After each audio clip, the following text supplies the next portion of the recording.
Have you ever watched someone slowly come to terms with what they lost, long after the damage is done? That's the moment most people don't talk about, the one where she realizes you're really gone. It doesn't happen right away. At first, she might seem unaffected, even distant. She posts like nothing happened, hangs out with friends, maybe even dates someone new. But underneath all that surface activity is a truth most won't admit. The realization hits quietly. And it hits late. She starts noticing your absence in small, inconvenient ways.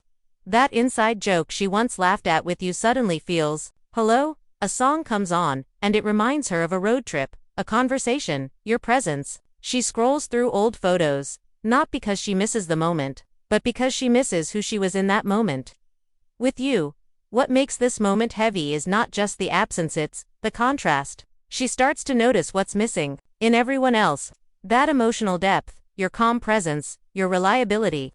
It begins to dawn on her that those qualities weren't common, they were rare. And more importantly, she didn't fully value them when she had them.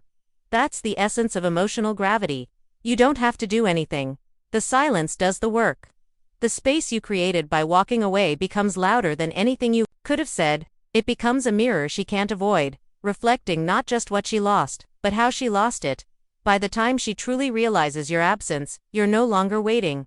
You've evolved, you've detached, and that's the most powerful shift of all. Not that she misses you, but that you no longer need her to. When she first starts reaching out, it's rarely direct. Instead, it's subtle, calculated. She's not going to pour her heart out in a long message or admit she made a mistake. No, she's going to test the waters in the safest way possible. Maybe she likes an old Instagram post from 6 months ago. Maybe she replies to a story with a one-word comment, or sends a meme you both used to laugh at. To someone else, it might seem innocent, but to you, it's familiar. You know what it really is, a breadcrumb. These small gestures are her way of saying, I'm still thinking about you, without actually risking rejection. She wants to see if you'll bite, if you'll respond, if you'll open the door. And the truth is, she's not sure what she wants yet. She's navigating her own emotions, trying to figure out if she misses you, or just the feeling of being wanted. That's why her reach out is so non-committal. It's emotional bait disguised as casual connection. This is where many men get caught off guard. The ego kicks in. The what-if thoughts start circling. But here's the key. Don't react, observe. Is she showing consistent, genuine effort? Or is this just a moment of loneliness? You can't mistake attention for intention. If you respond too quickly or too emotionally, you shift the dynamic. Suddenly, you're no longer the one she lost her, the one still available. Instead, let her reveal herself. Real connection requires honesty, not breadcrumbs. If she's serious, she moves from subtle hints to meaningful effort. Until then, remain grounded, because sometimes, the breadcrumb trail isn't a path back to love. It's just her way of soothing her own regret. Time and space have a way of revealing truths that emotion once clouded. When you pull away, truly pull away, not just pretending, it creates a shift. At first, she might not even notice. Maybe she assumes you'll reach out eventually. Maybe she thinks you'll be the one missing her. But as the silence stretches, reality begins to set in. Your absence becomes undeniable. And with it comes fear. Not the fear of loneliness, but the fear of finality. This is the psychological effect of detachment. You see, people often underestimate presence until it's gone. When you're no longer available, no messages, no likes, no reactions, it signals something far more powerful than anger or bitterness, indifference. And nothing unsettles someone more than realizing they've become irrelevant in the life of someone who once cared deeply. That's when the internal dialogue starts. Did I take him for granted? Was he really that important to me? Why hasn't he reached out? These aren't just questions, they're alarms. Because if there's one thing human beings are hardwired to fear, it's loss. Psychologists call it loss aversion, the idea that losing something we once had is more painful than gaining something new. That's why her emotions spike not when you leave, but when she sees you didn't come back. Ironically, your absence does what your presence never could. It forces clarity. It highlights your value in contrast to silence. But here's the catch. Her realization doesn't automatically mean she's ready for something real. It might just be fear talking. That's why your strength in this phase is so important. Stay centered. Let the silence speak. Because the moment you chase, you kill the lesson. But when you hold your ground, your absence teaches everything your words couldn't. Not every reconnection is a mistake, but not every reconnection is a second chance worth taking either. When she finally reaches out in a way that feels real, open, vulnerable, honest, it can stir something in you. Maybe the history comes flooding back. Maybe the best parts of what you once had start to feel alive again. And in those moments, it's tempting to believe the past was just a misunderstanding waiting to be corrected. Sometimes, that's true. Some breakups happen because of timing, stress, or poor communication, not because the love was lacking. Maybe life just got in the way. People grow, and sometimes the space allows both of you to mature and see things differently. A heartfelt conversation can lead to a clean slate, not a rewind, but a rebuild. I've seen it happen.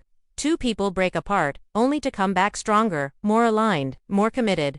But those stories are rare, and they require more than just feelings. They require ownership, accountability, and change. If the breakup was driven by disrespect, dishonesty, emotional immaturity, or fundamentally different values, no amount of missing each other can fix what's broken. Feelings can't carry a relationship. Foundations do.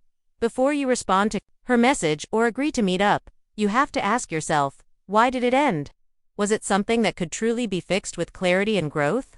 Or would you be walking back into the same dysfunction, just dressed in better words? This is your responsibility to protect your progress, to honor the work you've done to heal, grow, and evolve.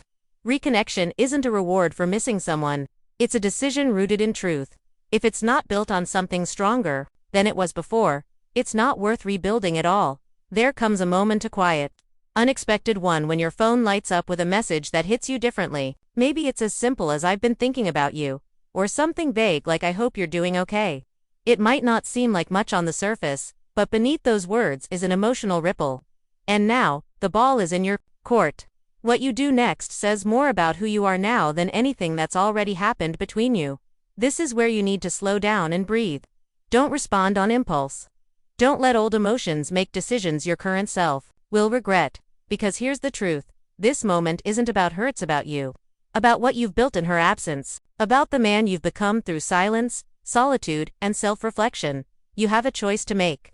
Not just whether to reply, but whether to reopen a door that may lead you backward. A lot of people confuse communication with connection. Just because she reaches out doesn't mean she's changed. It doesn't mean the relationship would be different. It just means she's feeling something, and you happen to be the one attached to that feeling. You have to ask yourself, is this genuine, or is this emotional nostalgia? Is she seeing me, or just missing the comfort I brought? And most importantly, does this version of me still need what I once chased? Sometimes, people miss you not because they love you, but because they finally recognize your value after you've detached. They feel the gravity of your absence and want to feel close to it again. But wanting someone back and being ready for them are two different things. And your role is not to give them closure at the expense of your peace. This is your power. You get to decide whether her message is a new beginning or just a passing echo. Whether the connection you once had deserves revival or belongs in the past. You're not obligated to go back just because it once felt right. You're allowed to grow beyond what you once wanted. That's not selfish, it's self-respect. Think about what lies ahead, not just what you remember. Think about the values you hold now, the clarity you've earned, the emotional strength you've developed by not chasing validation, not needing to be chosen. That's the foundation of your future. Don't tear it down just because someone from the past suddenly sees its worth. And if you do choose to walk away, walk with confidence, not anger, not resentment, just quiet strength. Because the greatest form of closure isn't a conversation or a final text. It's inner peace. It's knowing that you no longer need their presence to feel complete. At the end of it all, the most powerful moment is not when she realizes what she lost, it's when you realize what you gained. Yourself.